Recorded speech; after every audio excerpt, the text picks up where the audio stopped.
Yo, what's up guys? We got BTS Wing short film part 3, Stigma. I'm excited about this, I'm hyped. Absolutely love the first two, they've been blowing my mind. I've been reading all of your comments about like all the small things I've missed, and it's just insane how much detail they go into. I've been noticing a ton of references back to like the whole I Need You, Run, Prologue trilogy. I feel like it's really important to recognize that they're constantly referencing back to those with these short films in order to understand what in the world is actually going on here. Y'all blew up my phone making sure to tell me that I need English subs for this one, that it was really important, so I made sure to do that here. I didn't do that with the first two, I ended up looking up the subs afterwards, but with this one, we got subs, guys. Alright, let's get into this.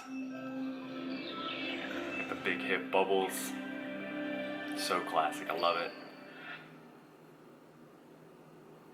It was the first fissure in the comics that had upheld my childhood, which every individual must destroy before he can become himself. That's deep, yo. Such fissure and rents wrote together again, heal and are forgotten.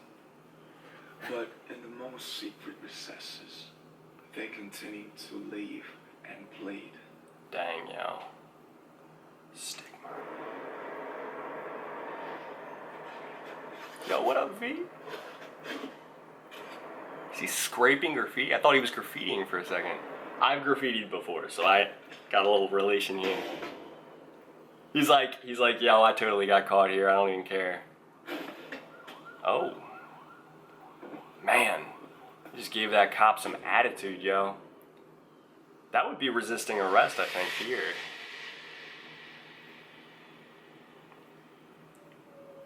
I love this stage setup, how it's like scenes on an actual stage. Name, Kim Tae-hyun.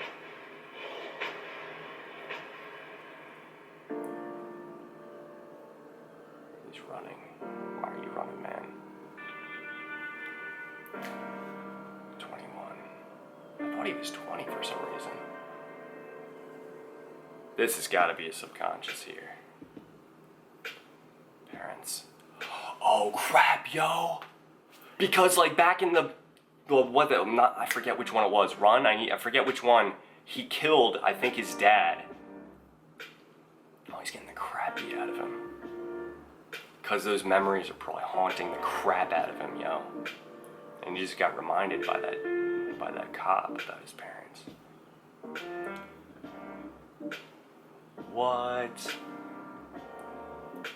Is that his mom? Bet that was his dad. Why were you like that to me? I'm sorry, I'm sorry, I'm sorry, my sister.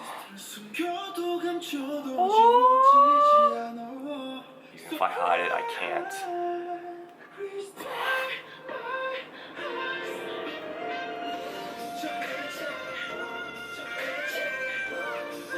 Oh man, this is emotional, guys. Cutting his hair. I feel like I'm dying. Glass shattered. Doesn't that make sense though? Actions of the past have been caging him. There are only different ways.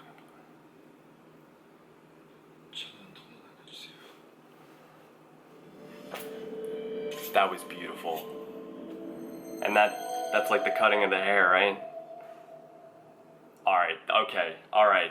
So this one, I felt like, you know, with the first two, they were like kind of obscure and I needed to sort of get into gear and realize what they were making references back to the original trilogy and kind of figure that all out. I feel like with this one, they were being nicer to us. They were like, alright, you know, we get these are kind of confusing and convoluted. We're going to give you direct references back to the original trilogy. I don't know which one it was, like I Need You, Prologue, or Run. I remember like the beginning of Prologue, I think, was when he was like taking the phone call, the whole phone call, it was like covered in blood. I feel like this whole situation, this whole short film here with V was him processing sort of those emotions and the craziness that happened in the trilogy. I forget which one specifically he killed the dude, I think was his father. So the reason he killed him was I think he was an abusive alcoholic. We saw that he was like drinking, and I think, I wasn't sure before when I originally watched the trilogy, my original reaction, I didn't know if it was like a sister or a mom or like a girlfriend or whatever, but I think it might be his mom or his sister. I'm still between those two. Either way, he was protecting her and himself from this dude. He killed him, and now he's processing all of that, and that's what we're seeing here, the mental process right right before he ends up saying, you know, I need to make a phone call to the cop, and then that would completely segue into the beginning of prologue when he actually makes that phone call. So I guess the cop was probably his subconscious, like trying to remind him of, like, you know, what you did, you know, you gotta process this and deal with this. Most like the rest of the short films where people were like weighed down by what had happened in the past. So I feel like this is all just confrontations to the past and trying to process that, and where you come out on the other side has been completely different in these 3 short films so far. In the first short film with Jungkook, we see him face his past, deal with the past, process the past. It's the toughest decision to make, but he doesn't. Ultimately, he grows from that. He spreads his wings and flies like Phoenix of the ashes of his past into a brighter tomorrow. In the second short film with Jimin, he faces the same struggle but handles it differently. He ends up creating a lie. He ends up fabricating the past, changing the past, and rewriting it in a way that would just make him more comfortable with where he is now. But the problem with that is it perpetuates sort of a mental rut, a mental disorder, and he refuses to face the past, which ultimately leaves him in this rut in his mind where he refuses to deal with the facts, and it leaves him empty and dead inside. And in this short film, he's dealing with the same struggle, but the way that he handles it is faces the facts, faces the shame,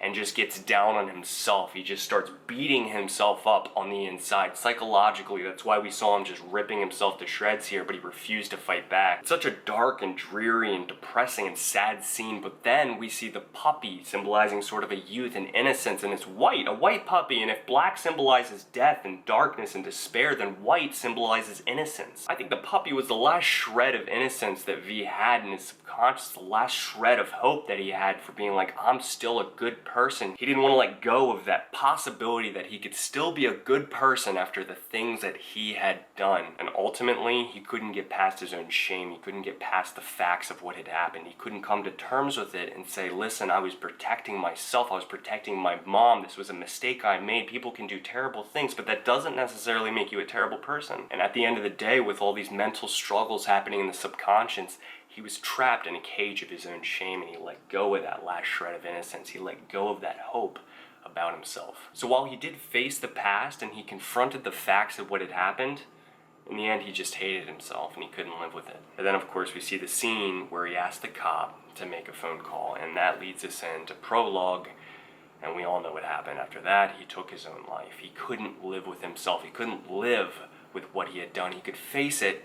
He just couldn't live with it. If that doesn't break your heart, I don't know what does. I mean, this is just such a dark concept, but BTS has never shied away from that. Bighit, I've just loved their concepts and the way that they're just wanting to talk about some of these darker and more difficult to talk about topics, but they talk about them anyway, and I just love the fact that they're willing to start working through these things like I've never seen before. This right here, guys, this is the reason that I love K-pop. This is the reason I became a fan in the first place. They don't just stay on these perpetually cheap topics of just money, sex, drugs, fame, whatever. They talk about the real, and I can respect the crap out of that. Thank you guys so much for watching. Absolutely love this. Please leave your comments down below. I want to hear from you guys. You guys know so many things that I don't. You pick up all those references that I've missed and the small details that I didn't even pick up in the first place. I want to hear from you guys. Dang, man, like I need to go like watch some cute videos of puppies just like playing for a few minutes. I'm down right now. This takes you down, but it takes you into a place of just realism, reality, you know, the real deep stuff. Oh man, I gotta stop myself. I'm gonna monologue about this for hours unless I cut myself off because there's so much to talk about. Anyway, I'm gonna stop here. Thanks again for watching. Please subscribe if you haven't already. Definitely follow my Snapchat and my Twitter, and I will see you guys in part 4. Peace.